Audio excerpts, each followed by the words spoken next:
दोस्तों, मोदी सरकार में तहलका मच गया है। 7 दिग्गज मंत्रियों की छुट्टी पर मुहर लग गई है।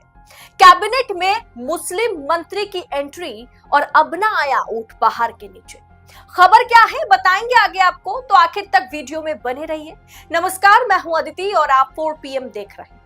दोस्तों, ये खबर बाहर आते ही कि 7 दिग्गजों की छुट्टी होगी और एक कैबिनेट में मुस्लिम मंत्री की एंट्री होगी, इस खबर ने सरकार में खलबल मचा दी है। प्रधानमंत्री मोदी अपने कैबिनेट में बड़ा फेरबदल करने जा रहे हैं। कैबिनेट विस्तार का समन आ गया है। खबर यह है कि 7 कैबिनेट मंत्रियों की छुट्टी और साथ में एक मुस्लिम मिनिस्टर को कैबिनेट में जगह दी जा रही है। अभी पूरे मंत्रिमंडल में एक भी मुस्लिम चेहरा नहीं है। नरेंद्र मोदी जब गुजरात के मुख्यमंत्री भी हुआ करते थे तो हर एक साल में वो रिव्यू लेते थे, रिव्यू डालते, मतलब रिव्यू में वो देखते थे कौन से विभाग में कौन सा मंत्री जो है अच्छा काम कर रहा है, कौन नहीं कर रहा है। और मोदी सरकार के तीसरे कार्यकाल के 1 साल खत्म होने वाले हैं। ऐसे में वक्फ बिल को लेकर के मोदी और शाह जिस तरीके से घिर चुके हैं, जिस तरीके से फंस चुके हैं, उसे देखते हुए अब कैबिनेट मिनिस्ट्री में एक बड़ा फेरबदल और एक मुस्लिम मंत्री की एंट्री बेहद जरूरी है। भारतीय जनता पार्टी के नए राष्ट्रीय अध्यक्ष के नाम को लेकर के अटकलें अभी भी जारी है।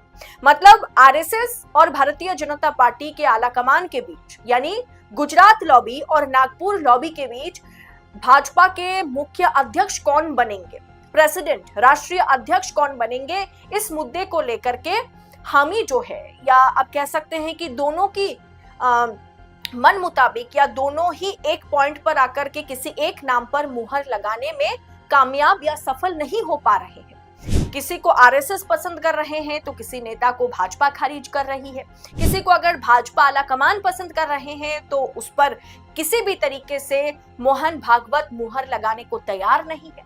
अब ऐसे में प्रधानमंत्री मोदी के तीसरे कार्यकाल से पहले संभावित मंत्रिमंडल विस्तार की तैयारी शुरू हो गई है।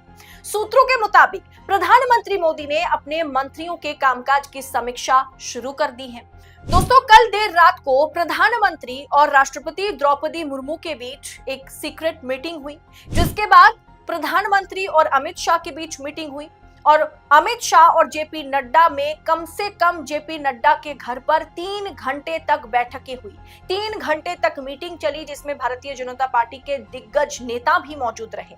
अब उसके बाद यह खबर सामने आ रही है कि मंत्रिमंडल में एक बड़ा फेरबदल करने के बारे में सरकार या आलाकमान सोच रहे हैं। रिपोर्ट्स यही कह रही है कि प्रधानमंत्री ने अपने मंत्रियों के उनके काम के बारे में स्पष्ट निर्देश दिए हैं कि जिनका काम अच्छा रहेगा वो कैबिनेट में रहेंगे, जिनका काम अच्छा नहीं रहेगा वो कैबिनेट से निकाले जाएंगे। फिलहाल दोस्तों, ये एक तरीके से जो वक्फ बिल को लेकर के माहौल गर्म हो रखा है, उसके बाद किसी भी तरीके से इमेज को फिर से बनाने की कोशिश मोदी जी कर रहे हैं। और कहीं ना कहीं गोदी मीडिया अब इस कैबिनेट या आप कह सकते मंत्रिमंडल के विस्तार को लेकर के चर्चा करने वाला है और धीरे धीरे वक्फ बिल को कहीं ना कहीं साइडलाइन कर दिया जाएगा इसी मंशा के साथ। और साथ में सबसे बड़ी बात कि जिस बात पर बार बार मोदी सरकार घिरती चली जा रही है कि जिस सरकार की कैबिनेट में एक मुस्लिम मंत्री नहीं है, वो मुसलमानों के हितैषी कैसे बन सकती है वो सरकार, वो उसके लिए कानून कैसे ला सकती है, उसके लिए बिल पास करा के वक्फ बोर्ड में इतना बड़ा बदलाव कैसे कर सकती है। अब उसी के मद्देनजर भारतीय जनता पार्टी की सरकार, मोदी की सरकार कैबिनेट में अब मुस्लिम चेहरे का नाम जो है, मुस्लिम चेहरे को इंट्रोड्यूस कराने वाली है। दोस्तों, इस महीने में होने वाले नए भाजपा अध्यक्ष के चुनाव के बाद प्रधानमंत्री मोदी एक नई टीम के साथ काम करना शुरू कर देंगे। अगले महीने तक भाजपा की नई टीम का अनावरण होने की संभावना है। लेकिन दोस्तों, संभावित नाम क्या है, कौन सी मिनिस्ट्री में कौन सा मिनिस्टर जो है, किनका पत्ता साफ होने वाला है, ये आपको वीडियो के आखिर तक पता चल जाएगा। वो 7 नाम या 7 मंत्री कौन कौन है। सरकार में संभावित बदलावों का मार्ग जो है वो एक तरीके से प्रस्तुत है। यह समय विशेष रूप से महत्वपूर्ण है क्योंकि अगले महीने प्रधानमंत्री मोदी के तीसरे कार्यकाल का पूरा 1 साल खत्म होगा और अब सोचिए, अभी तक राष्ट्रीय अध्यक्ष नहीं चुने गए। 2020 से जेपी नड्डा राष्ट्रीय अध्यक्ष बने बैठे हैं, जबकि 3 साल से ज्यादा भारतीय जनता पार्टी में कोई भी व्यक्ति किसी भी पद पर नहीं बने रह सकते। लेकिन पिछले 5 सालों से जेपी नड्डा राष्ट्रीय अध्यक्ष बने बैठे हैं। दोस्तों, मंत्रिमंडल में चेहरों को बदलने और संगठन में भी बदलाव से एक संकेत तो मिल रहा है कि उसके बाद अभी 6 राज्यों के चुनाव है। वक्फ बिल पास कराया गया है।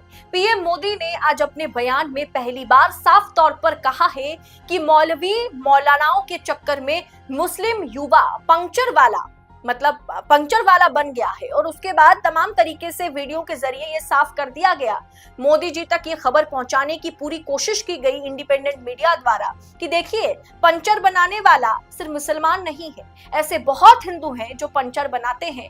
क्या उनको पंचर बनाने वाला आपने बनाया है? दोस्तों, सोचने वाली बात यह है कि आप भारतीय जनता पार्टी की सरकार, मोदी सरकार का हाल अब ये हो गया है, बैसाखियों के सहारे सरकार चल रही है और तमाम सेकुलर पार्टीज के जरिए, चाहे चिराग पासवान की पार्टी हो, चाहे नीतीश कुमार की पार्टी हो, चाहे नायडू की पार्टी हो, चाहे अजित पवार की पार्टी हो, इन तमाम सेकुलर पार्टीज के जरिए जिनके कोर वोट बैंक मुसलमान है, ऐसी पार्टीज के जरिए भारतीय जनता पार्टी की केंद्र में मोदी की सरकार चल रही है।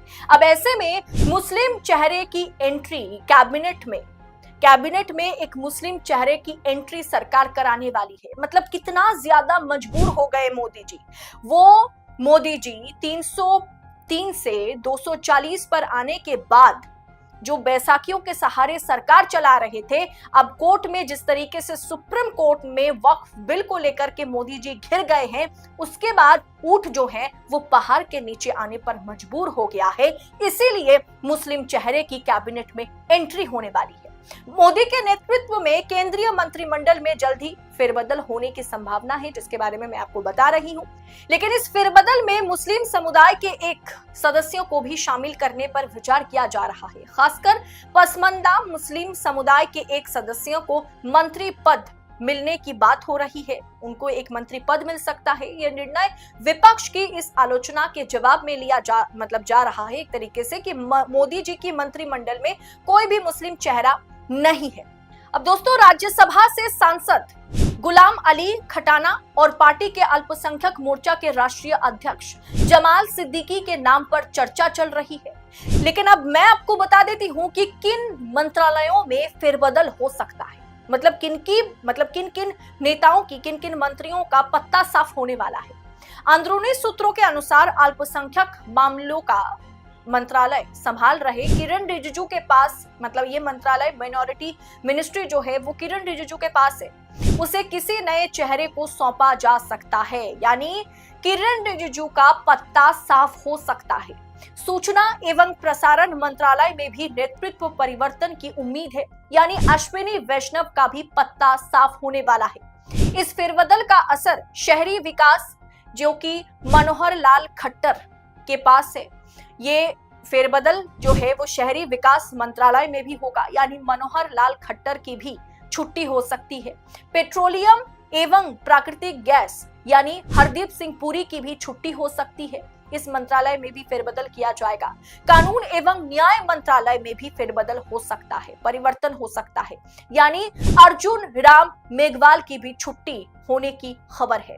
कोयला एवं खान मंत्रालय जी किशन रेड्डी के पास ये मंत्रालय है। इस मंत्रालय में अगर फेरबदल होता है तो जी किशन रेड्डी की भी छुट्टी होगी।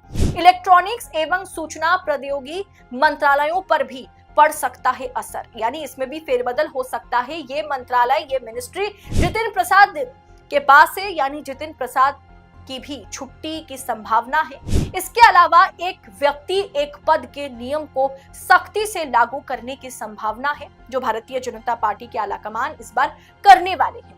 यानी ये खबर सामने आने के बाद वाकई मोदी सरकार में खलबली मची हुई है। 7 दिग्गज मंत्रियों की छुट्टी और साथ में कैबिनेट में मुस्लिम मंत्री की एंट्री, इस खबर ने वाकई तहलका मचा दिया है। इस पूरे विषय को आप किस अंदाज में देख रहे हैं? इस पॉलिटिकल अपडेट पर आपकी राय क्या है? कमेंट बॉक्स में हमारे साथ साझा जरूर कीजिएगा। राजनीति और राजनेताओं से जुड़ी तमाम खबरों को इसी तरह से पड़ताल के साथ पाने के लिए, एनालिसिस के साथ पाने के लिए 4 PM के साथ बने रहे। फिलहाल इस रिपोर्ट में इतना ही। जल्द होगी आपसे मुलाकात। बहुत बहुत शुक्रिया। जय हिंद, जय भारत।